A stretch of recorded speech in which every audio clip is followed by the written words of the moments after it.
آپ کا منسٹر عوام کا سامنا کرنے کی پوزیشن میں نہیں ہے کیونکہ عوام اس کو اپنا نمائندہ نہیں سمجھ رہا. یہاں پر 26ویں ترمیم پاس کی, کس نے اس کے اوپر پانی پھیر دیا؟ میں تو اکیلا آدمی تھا. دفاعی معاملات میں جائیں, حضرت ایٹم بم میرا ہے, میزائل میرا ہے, کہ ایٹم بم میرا ہوگا, میزائل میرا ہوگا, طیارہ میرا ہوگا, لڑاکا سامان میرا ہوگا, لیکن اس کو استعمال کرنے کا اختیار بین الاقوامی معاہدات کے تحت ان اداروں کو ہوگا. میرے ملک کا اختیار ختم ہو جائے گا. تو کیا کریں؟ ہر بات کے لیے سڑکوں پہ آئیں, ہر بات کے لیے گھیراؤ جلاؤ کی سیاست کریں, ہر بات کے لیے ہم وزیر اعلیٰ ہاؤس کا گھیراؤ کریں, پارلیمنٹ کا گھیراؤ کریں, اسمبلیوں کا گھیراؤ کریں. اسی لیے آپ نے قوم کو چھوڑ دیا اور اپنے ملک کو چھوڑ دیا ہے. اداروں نے معاملات کو آگے چلانا تھا. یہ اہلیت ہے ہماری کہ آپ کا ایک شہری اپنے وطن عزیز کے تحفظ کے لیے, اپنے وطن عزیز کی خدمت کے لیے, ملک کو ایک بڑے شورش سے بچانے کے لیے 75 سال ہم نے کشمیر کے محاذ پر انڈیا کے ساتھ آزمائشوں میں گزاری. اب ایک نئی آزمائش کے لیے ایک نئی سرحد ہم کھول رہے ہیں. ہم نے اس تصور میں وطن عزیز کی مٹی کے ساتھ وفاداری نبھاتے ہوئے اس کے لیے سہولت پیدا کرنے کی کوشش کی, لیکن میرے ریاست کے کرتا دھرتا اتنے نااہل ثابت ہوئے کہ وہ کیے کرائے کام کو بھی نبھا نہ سکے. اوقات ہیں, قدریں ہیں, اور اس حوالے سے ہمیں اس بات کا ادراک ہونا چاہیے کہ اس وقت 2 صوبوں میں حکومت کا کوئی رٹ موجود نہیں. اور اگر میں آج وزیر اعظم سے یہاں ہوتے اور ان کے خدمت پہ بصد احترام یہ عرض کرتا کہ قبائلی علاقوں میں کیا ہو رہا ہے, اس کے ساتھ متصل اضلاع میں کیا ہو رہا ہے, بلوچستان میں کیا ہو رہا ہے, تو شاید وہ یہی کہتے کہ مجھے اس کا کوئی علم نہیں ہے.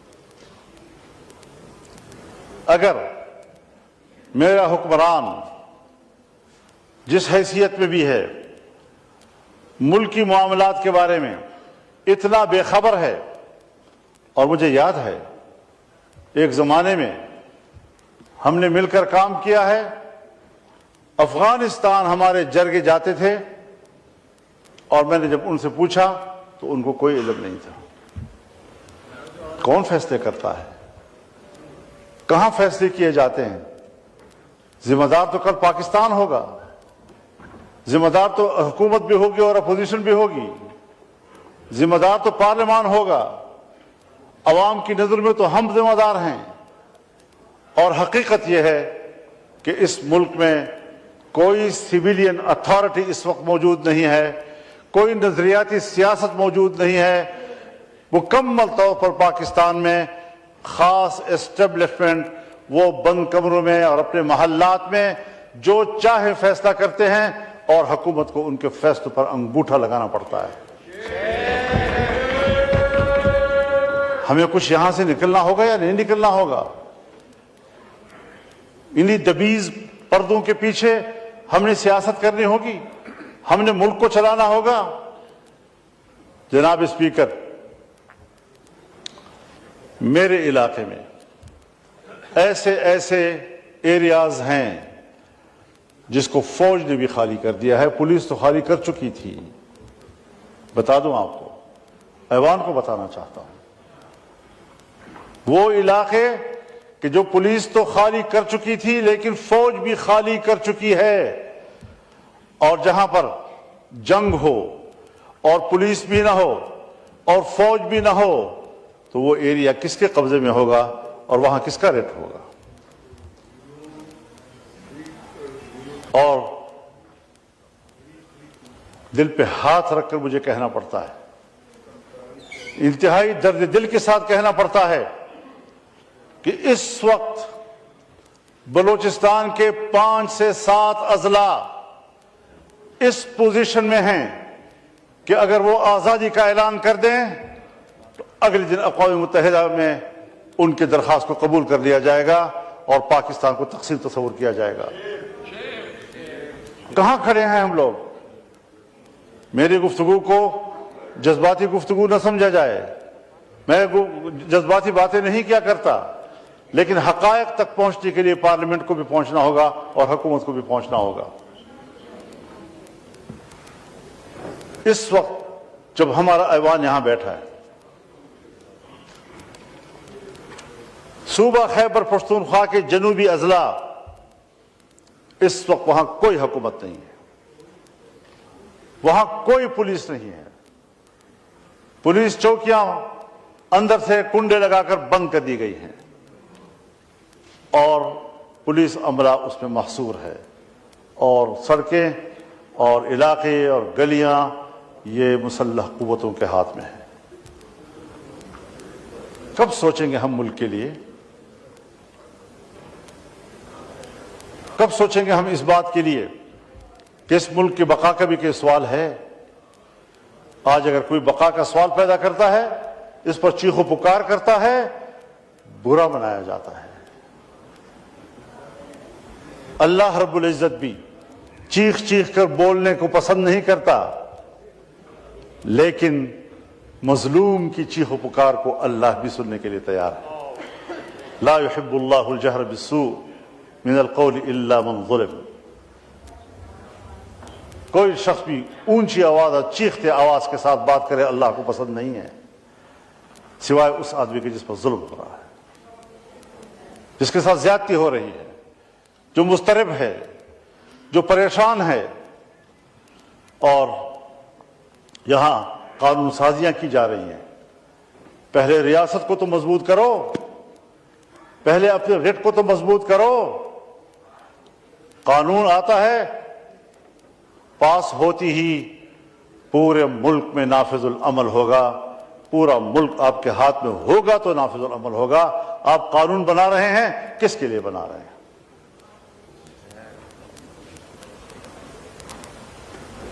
صوبوں میں اسمبلیاں ہیں، لیکن صوبوں کی اسمبلیاں بھی عوام کی نمائندہ نہیں ہیں، اور جب بغاوتیں پیدا ہوتی ہیں،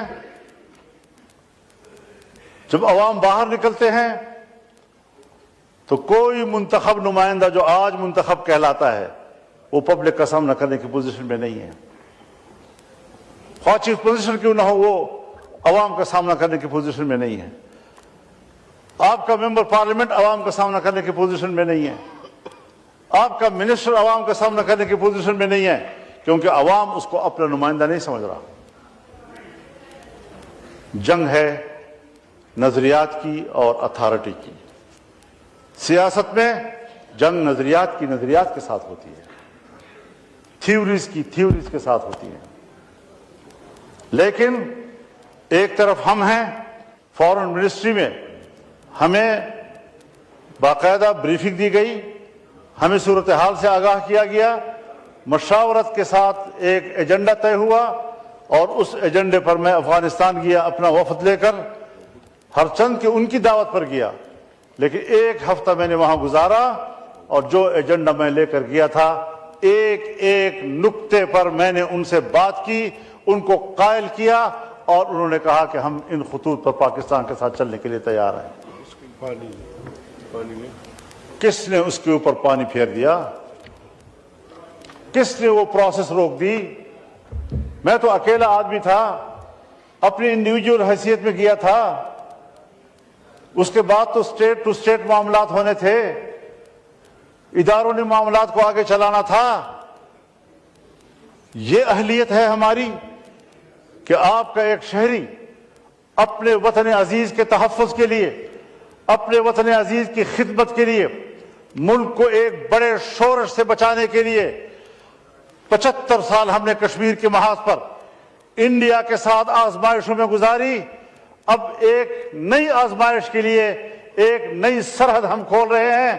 ہم نے اس تصور میں وطن عزیز کی مٹی کے ساتھ وفاداری نبھاتے ہوئے اس کے لیے سہولت پیدا کرنے کی کوشش کی، لیکن میری ریاست کے کرتا دھرتا اتنے نااہل ثابت ہوئے کہ وہ کیے کرائے کام کو بھی نبھا نہ سکے۔ جی مولانا صاحب کا مائک کھولا۔ جناب اسپیکر، میں آپ کی وساطت سے ایوان کی توجہ اس جانب مبذول کرانا چاہتا ہوں کہ ملک کو مزید آزمائشوں کی طرف نہ دھکیلا جائے۔ یہ ملک نئی آزمائشوں کا متحمل نہیں ہے۔ پالیسیاں سیاستدانوں کے حوالے کی جائیں، مذاکرات کا راستہ اختیار کیا جائے، غلط فہمیاں دور کی جائیں، ہر قدم جنگ کی طرف بڑھانے کی بجائے ہماری شناخت یہ ہونی چاہیے کہ ہمارا ہر قدم امن کی طرف بڑھ رہا ہے۔ دوسرے کو مورد الزام ٹھہرانا بہت آسان ہے، لیکن اپنی ذمہ داریاں نبھانا وہ کوئی آسان کام نہیں ہے، اس کی طرف ہمیں متوجہ ہونا ہوگا۔ آج ایک نوآبادیاتی نظام سے تو ہم نکلے، جنگ عظیم اول، جنگ عظیم دوم، اور جنگ عظیم دوم کے بعد باقاعدہ نوآبادیات کا رواج تو ختم ہوا، لیکن عالمی قوتوں نے ترقی پذیر ممالک اور غریب ممالک کو غلام بنانے کا ایک نیا طریقہ نکالا۔ ان کو سیاسی لحاظ سے غلام بنانا، ان کو اقتصادی لحاظ سے غلام بنانا،